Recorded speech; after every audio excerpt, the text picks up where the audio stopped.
We're following breaking news of new developments in a new executive order from President Trump.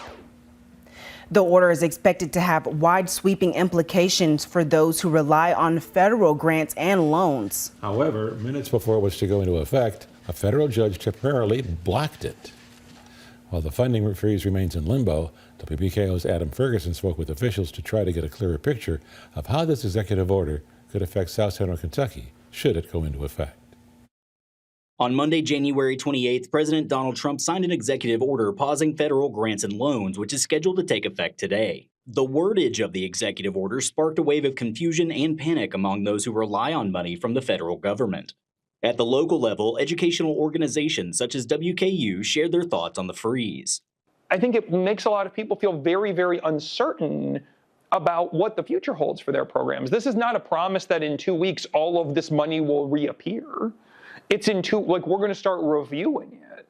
So I think what it's going to do is that even though the effect is narrowly tailored to 2 weeks, the impact's going to be much, much greater than that. Schools weren't the only organizations with questions about the executive order, though. While administration officials clarified that federal assistance to individuals would not be affected, including Social Security, Medicare, food stamps, student loans, and scholarships, it still leaves questions for programs such as veteran assistance and housing.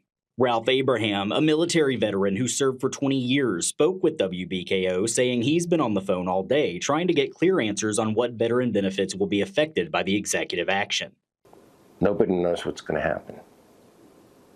And it's a shame that they did this to us. Just a blanket stop, everything grant loan thing. When it comes to a disabled veteran, he just slapped us all in the face. While there are still many questions looming about the implications of this freeze, several state and local officials have already commented on potential impacts, including Governor Andy Beshear. WBKO reached out to the governor, who stated, "I have concerns about both the legality of the president attempting to stop or freeze laws explicitly passed by Congress, as well as the damage this action will cause to farmers, small business owners, and struggling families who are receiving important job training or healthcare services to improve the lives of their children." WBKO will continue to report on the effects this new executive order will have as it becomes clearer which areas will be most affected. Reporting in Bowling Green, Adam Ferguson, WBKO News. And WBKO also reached out to Bowling Green city officials who said there has been no impact to the city of Bowling Green and that all city services will continue.